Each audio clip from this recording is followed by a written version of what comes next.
Got it. Okay. So, who wants to blame Tapasya?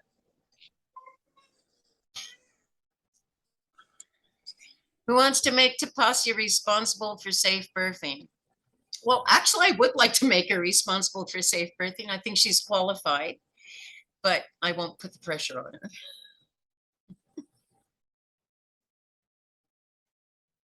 Saisha, Aisha, what are you up to? What's been your latest? So I've started practicing as a doula. So I have been going to births. Thankfully, I have a very nice OB-GYN who is here. Oh, So nice. she's very, in spite of all the hospital protocols, she is very natural and let the mother be kind of a doctor. I'm very happy to have found her. Nice. And I'm actually learning a lot from her. Right. I mean, in the pushing stage, I won't believe she just went, took a chair and went and sat behind. And I was so inspired looking at her do that. She just sat there and told the mother, I'm just going to wait. However you see fit, you push. I'm not going to interfere. And she just sat there and watched the mother. And so beautifully, so far, all three births with her, there was minimal tear. There was hardly any tear for all three of the births because the mothers followed their instincts. They turned into positions which were comfortable for them. And it was beautiful. It was like a really wonderful experience to have.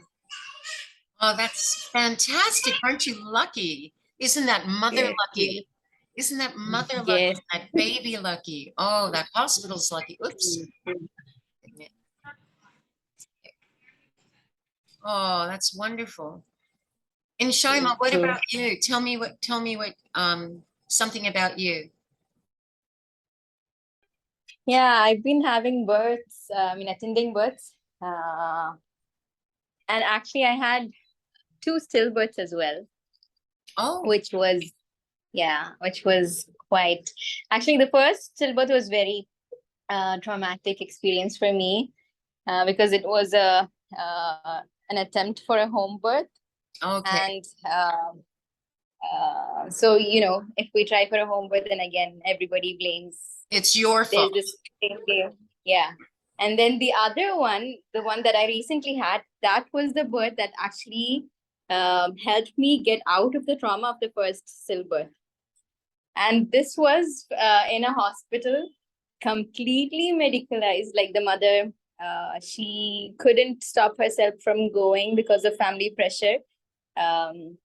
So she went into spontaneous labor, the second mother. And when she reached the hospital, they started Pitocin. They put her on the catheter, and she was completely in bed by the time I reached. So she was someone who couldn't advocate for herself, and so I just had to keep supporting her in the way she was. But then they started, intervention after intervention. They started giving her a lot of fundal pressure, which was horrible because it was the first time. It was the first time I was seeing such horrible fundal pressure. I have never seen fundal pressure, to be honest. But then this was like so bad. I felt I was wondering what would be happening to the baby because of all this fundal pressure that was going on. Fundal pressure plus 3 or 4 attempts of vacuum, and then the forceps were inside, and they were doing a lot, and then finally the baby's heart rate was starting to go down, and then they took her in for C-section. So episiotomy was done, everything was done, and then C-section. But then after C-section, the baby was not doing well, and then the baby passed away. So I saw both, like the first home birth thing that went like the baby passed meconium after many hours of labor, and by the time they reached the hospital, the baby was no more in the first one. So that was the trauma was there for like 5-6 months. Yeah. I always had the regret, like the regret keeps coming, even though it's not our fault. It'll keep coming, but then this birth when and the thing was the baby was not being monitored in the first home birth. So that was the thing that kept bothering me, like we should have monitored the baby. But in the second case, the baby was being monitored from start till end, and still it became, a stillbirth. So it was like God was showing me that it's never in our hands. Because when they took the second mother for the C-section, somewhere inside me, I felt like, okay, now it's a C-section. Though the mother had to go through all this, we're going to get a healthy baby. That thought came into my mind. But then God was again showing me, no, life is still in my hands. Yes. It's not with you. Even if you have a C-section, the baby's life is destined by me. So that was, that really helped me come out of the trauma of the first stillbirth. So yeah. That's wonderful. That's a lovely lesson that's a very potent, painful Yeah. lesson to learn, that anyone who deals with birth will learn. Yes, thank you. And oh shoot, there were a couple of things that came out of that. The fact that you learned to, oh, that's what it was. As a midwife, and as I say, I've been a midwife for 50 years now, if you can believe that. 50 years, 50, not 15, 50 years. That's where this came from. But one thing I learned was that attending births, this whole process, helped me understand scripture and God and nature and processes, the whole thing. Even if so, I don't know why I'm speaking so much about God this time, but even I guess because in my humble opinion, it's just about God. It's about nature, even if it's not about the person God. It's about the nature that he created. And if you don't even believe him, there's a nature that was created. And that's who we are. That's our boss. And I learned to understand nature and learn from nature rather than trying to tell nature what it's supposed to do. You know what I mean? We think birth is supposed to occur in this amount of time or behave in such a way. Nature never read the books. Birth never read Varney's Midwifery. Never.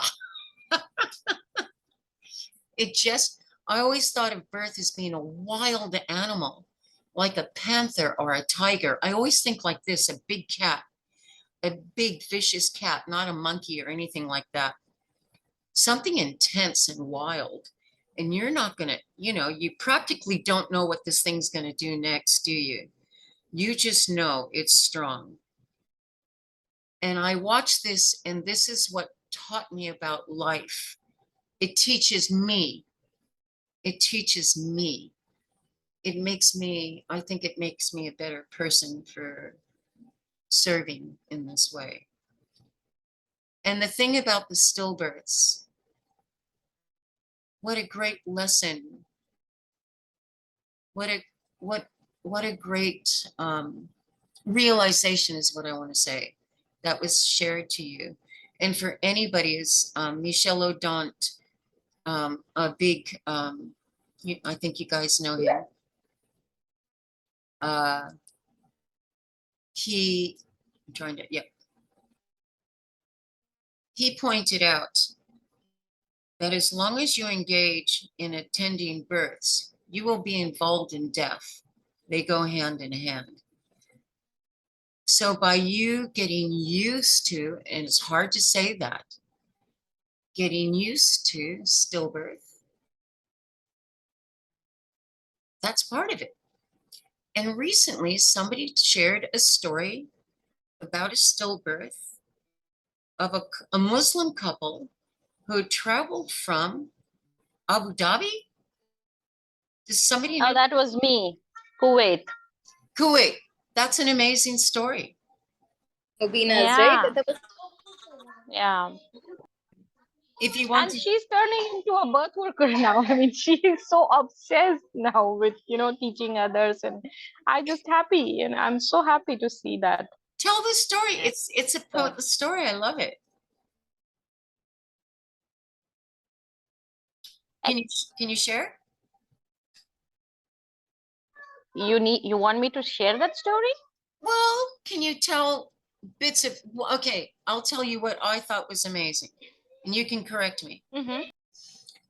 That this family had traveled to have this birth. They wanted to have a free birth because she had already had like 4 Caesars, Yes. and she lost a number of those babies. No, all four are surviving. She lost another two babies. Abortions due to their marker tests and double marker tests coming out positive. Like she knew she had babies with Got it. genetic anomalies because generally I don't want to say it, I mean, but in Muslim community they cousins marry each other a lot, so gene pool is kind of compromised. So I've seen it in quite a few cases. Mhm.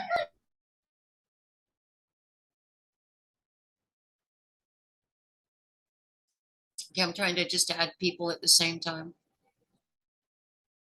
Oh, Okay.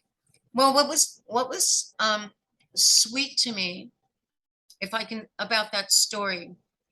Well, again, the baby is lost,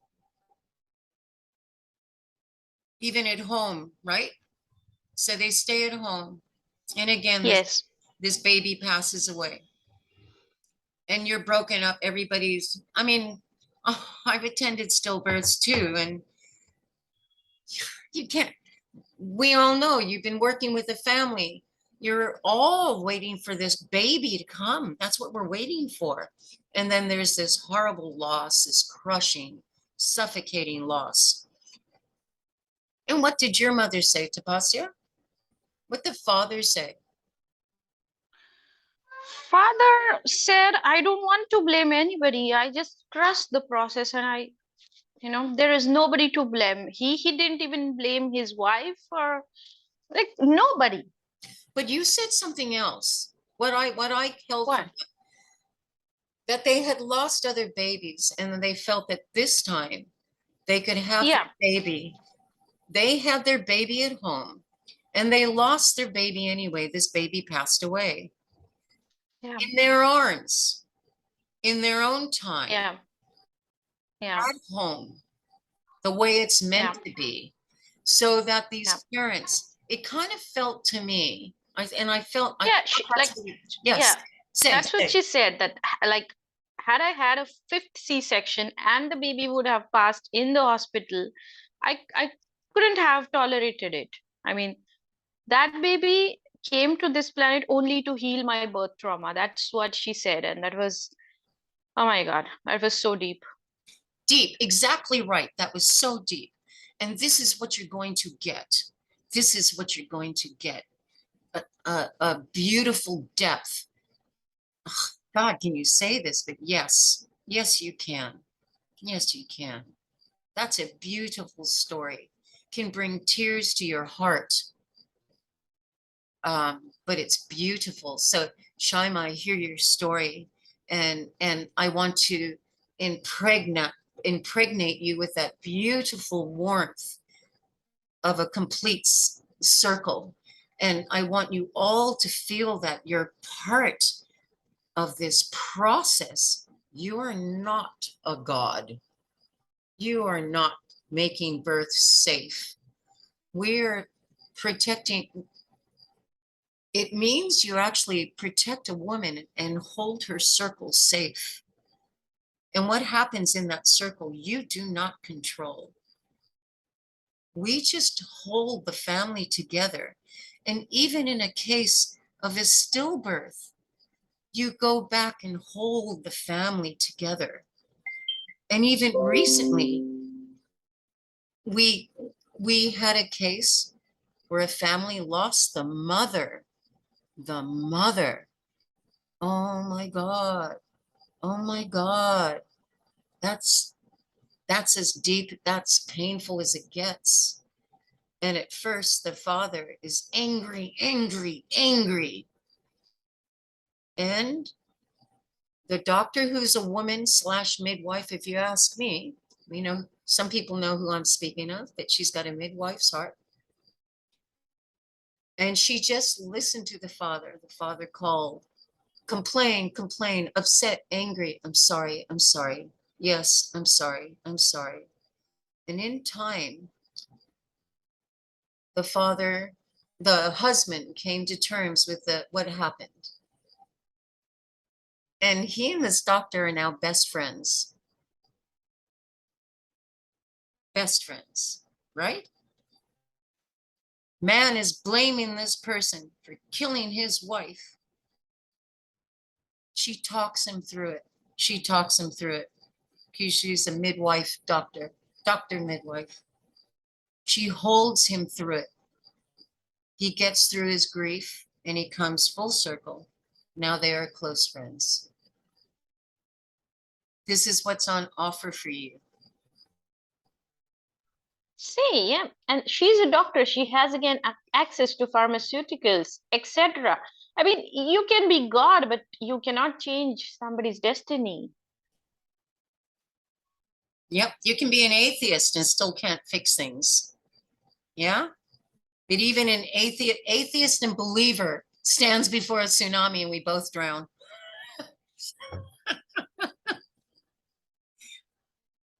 So it's not about that. It's about, I don't know, surrender and love, I suppose. Surrender, help, surrender and love. Shaima, what are you saying? You're muted.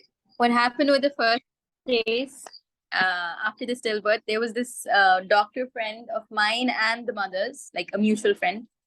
She kept blaming us, telling us that you didn't care about the baby's health. You closed that door for a C-section, which could have saved the baby.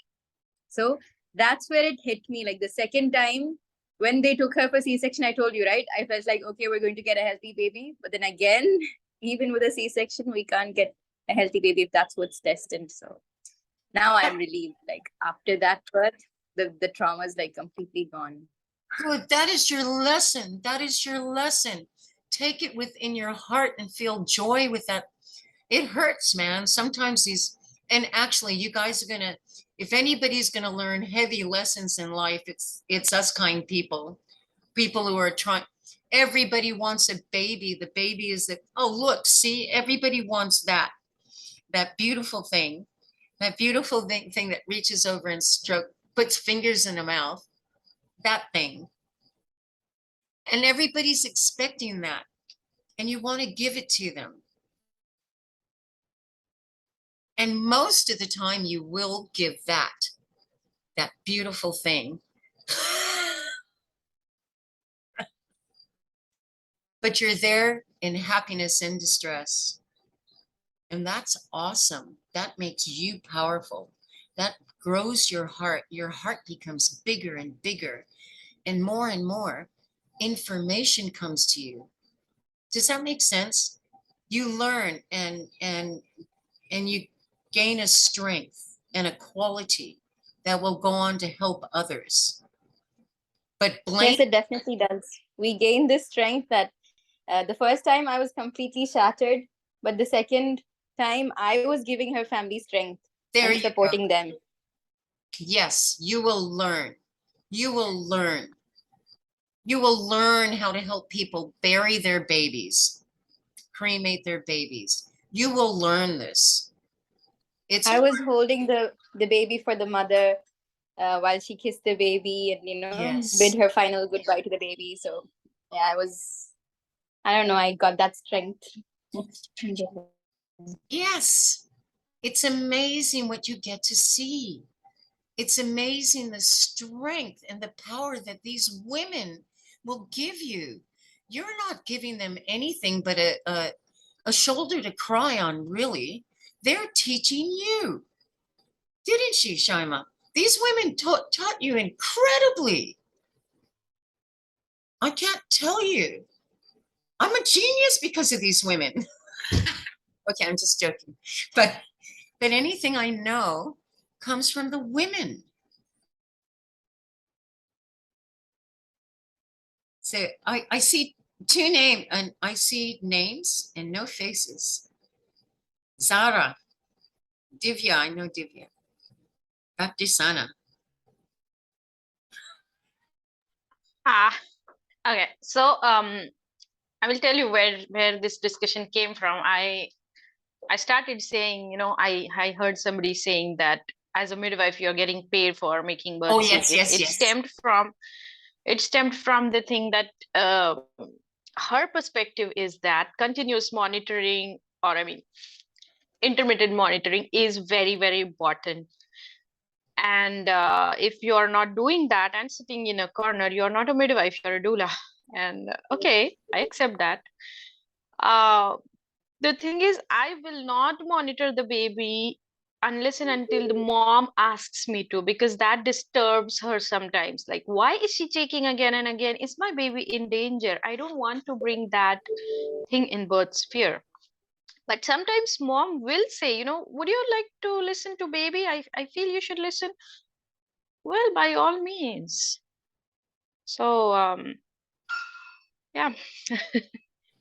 What would you say about that? I mean, Um, there are different styles of practice and you have a particular one. And plus, a lot of times your practices, they're not near you, so you can't really monitor. You're as such, you're doing a mother. no, but even if I am attending that birth, like in person, I don't listen very often and listen until I intuitively feel so. Okay, so you've made, there's different styles of birth. That's your style. Hands completely off. Uh, uh, an OBGYN in a hospital who's a male will do everything in the books and then some. And that's his style. That's his style of birthing. And actually, part of my introduction, I have my list of discussions with my clients. And the very first meeting, this is what we discuss, styles. So the OBGYN will be on the way on this side, and you, Tapasya, are way on that side, and I may be 5 clicks up from you. And so I asked the parents, where do you fit on this? Do you want this? And, if they're coming to me, the answer is no. If you want, do you want the hands off? Maybe they do.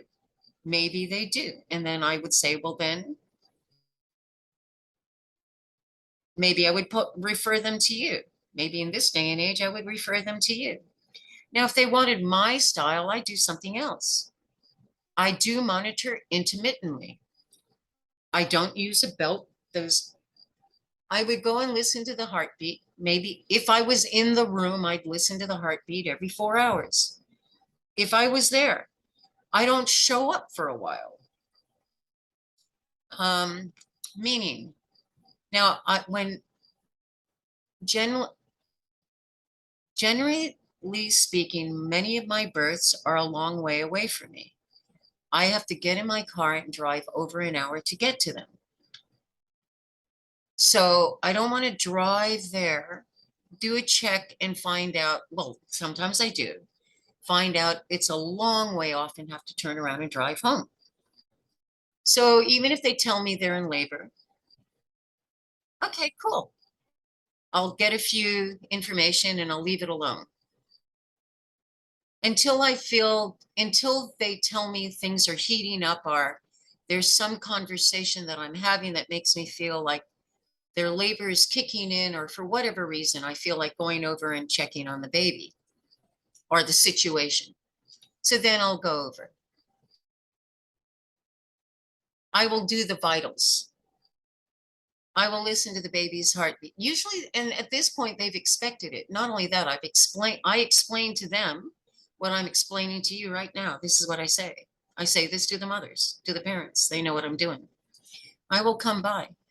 I will play with the baby as I do. I play with babies. I'm a playful person and I'm a person's person, meaning there's a person in this woman's belly. It's not a slab of meat. There's a person there. and it's a baby, and I love babies. I really love babies. So I get with the babies and I play with the babies and talk to them. That's part of my checkup. That's part of it, right?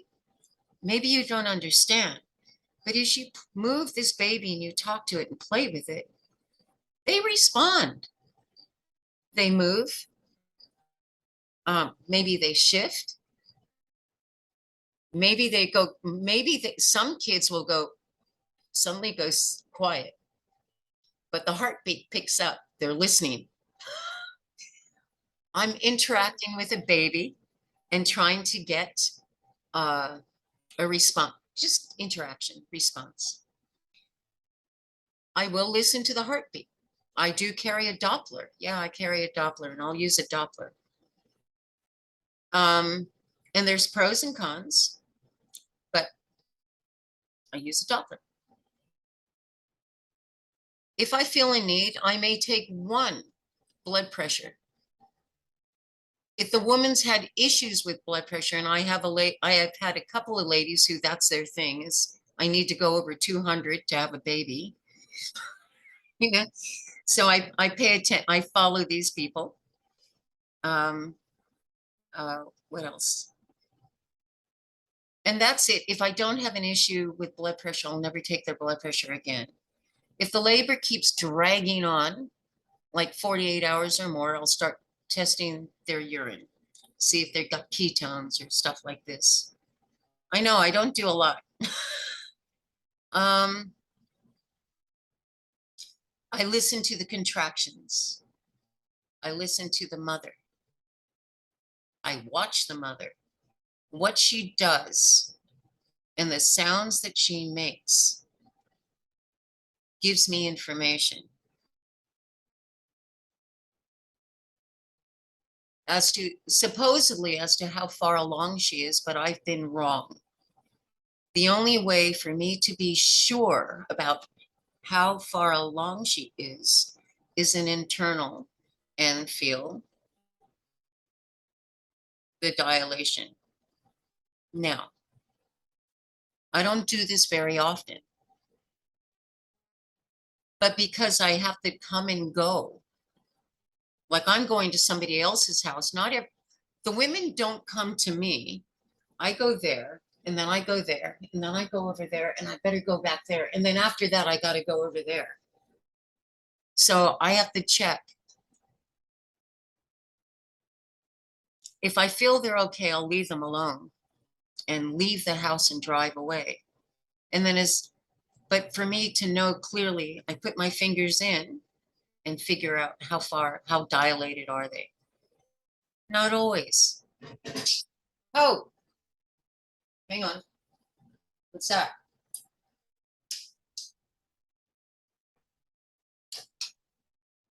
Sorry, I live in the country.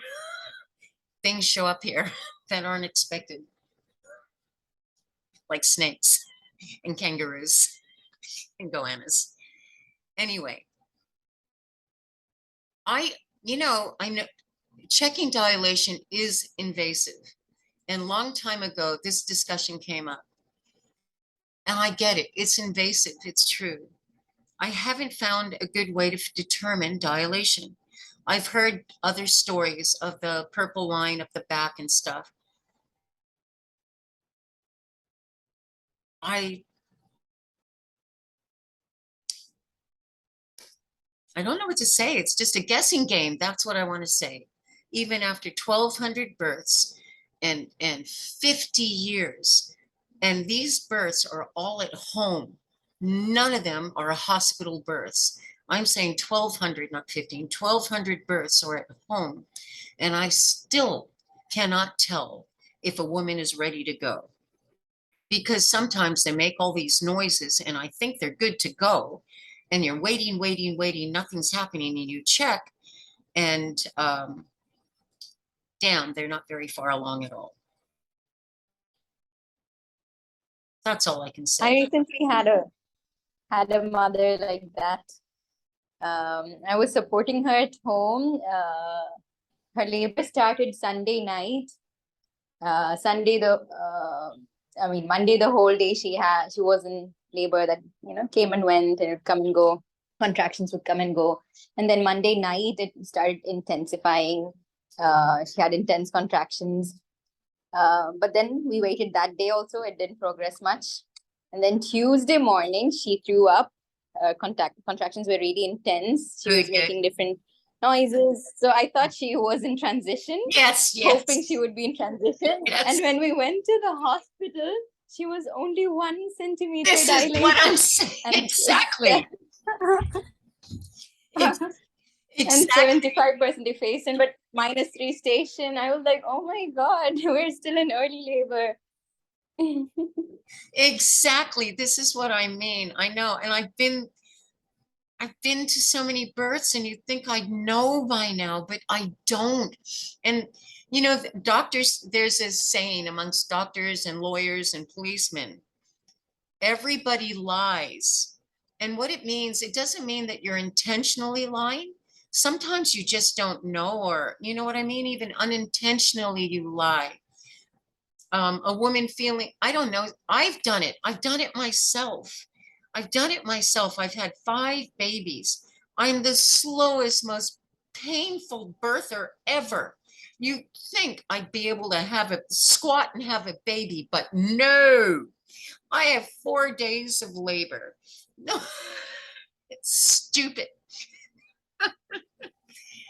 And everybody thinks because I'm a midwife that, and I do have midwives. I have midwives with me because I have other kids and other kids, so they help. But nobody knows. They're all like, when are you going to have this baby? And it happens like that. I drag my labor out forever.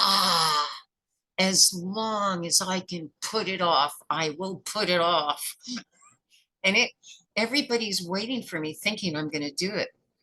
And then they don't. They start ignoring me. And then bang, I'll go, "Whoa!" There's a head.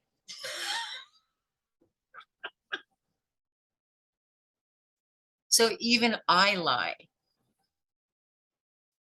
So all I'm saying is, in terms of the internal dilation, that's the only way I've been able to accurately tell, is when the finger is in there and I'm feeling a cervix. Traditional birth attendants have never thought of doing this. In Central America, South America, they never think to do this. So when they talk about stuff like this, you talk to a midwife like WIPO, right? Cervical lip. They don't even know what this is because they never put their fingers inside, right? So how do you deal with, we asked, how do you deal with the cervical lip? Oh, well, we never found, because we don't look for one. We don't have that problem. Think about that. Think about that for a moment. We don't put our fingers inside. We don't find cervical lips, so we don't have problems with cervical lips. Yeah, I know. Which to me is a profound statement. I mean, I still look inside because it's the only brain I have. I don't have another brain. I wish I had the other brain, but I don't have it. That's all I can say on that. Oh, but monitoring. I do a type of monitoring. It's very loose. It's very loose. Maybe every 4 hours, I would like to listen to a baby's heartbeat. If I don't listen to it, I would like the mama to jiggle her baby and get her baby to move back and return. And that's it, people. That's it. Until we get to active labor, that's another day. And this is going to wrap up again soon. And I'd like to meet again soon because it's been a long time, but this was really nice. It was nice to see everybody and some new faces, and I'm excited. And the new faces I'm seeing are exciting me. You guys are exciting me. Zara, Dr. Sana, Even though they're just names, you're exciting me. And I look forward to meeting you all and seeing something new. And really, really, I look forward to it all and helping you all and helping the babies, helping the women, helping the mothers. It's about them. Yeah. Anything else you guys want to ask or throw out or say? One quick question, okay. Actually, when the mom actually is there in active labor, and is there any chance that the labor still stops, like even in the transition, the contraction suddenly stops? Will that happen? Yes, yes, yes, yes, and yes, and yes, and yes, 1,000 times yes. Often, and in fact, I often hear this, the labor stopped, the labor stopped. Yeah, it does. It does. Maybe like a train, right? It keeps stopping at different stations and people get on and off. And some stations, they stop and take a lot longer. It's like this. And sometimes people say, yeah, mom's getting exhausted. Woman of 5-day labors, yeah, it's exhausting. So what do? You fall asleep. Yes, yes, Aisha, you're right. The labor stops. Your uterus is a muscle. It's contracting. It's okay. It's contracting. Um, and muscles require energy to keep doing it. When the mother gets exhausted and the body actually gets exhausted, it stops contracting. Mother sleeps, drinks, eats. Okay, all right, I can go back to work again. Don't you guys do that? Don't all of us do this? If you've been there's a point, I'm tired, I can't do it anymore. I just need some sleep. I'll get back to it after I've had some sleep. I'm hot, I'm bothered. I just want to go to sleep. Just leave me alone. Yes, this is a normal pattern of labor, especially in transition. Especially, especially, you will get to the point, and women commonly will go, that's it. Not women, sorry, not the women. The body goes, that's it. I'm going to take a break, okay? I'm having a lunch break and I'm coming after lunch. I'll come back. I'm just having a nap and I'm coming back. And when it comes back, it comes back. But leave it alone. Leave the body alone. Leave the mother alone. Turn off the monitors. Close the curtains. Turn off the light. And put your feet up and go to sleep yourself. Take a nap, everybody. Take a nap. She'll wake you up. I promise you, you're going to hear, oh, okay, I'm coming. I'm coming. Always You know, happen. this actually happened in my previous birth. So the Yep. mother was really tired. So she kept complaining of a back pain. Yes. And then I said, it's okay, it's night, just go to sleep for a while. Yeah. So I was sitting there just listening to her because every time she had a contraction, she was making noises. And then for a while, I didn't hear any noise. And then I looked at her, she was fast asleep. And then there was no contraction. So we were like that, I think, for at least 2 or 3 hours. And then she woke up and then she's like, okay, I need to go to the restroom. Then she woke up to go to the toilet. Ex- Exactly. Oh, over and over and over again. Sorry, I like kids. I know I'm a menace. Exactly. I hope you guys learn these lessons and learn that it's okay. Trust, trust, trust, trust. Okay, it's less than 1 minute, and I want to meet again, maybe even in a few days if you like. Make up for lost time. And Zara, I know it's your first meeting. That's okay. I haven't met you either.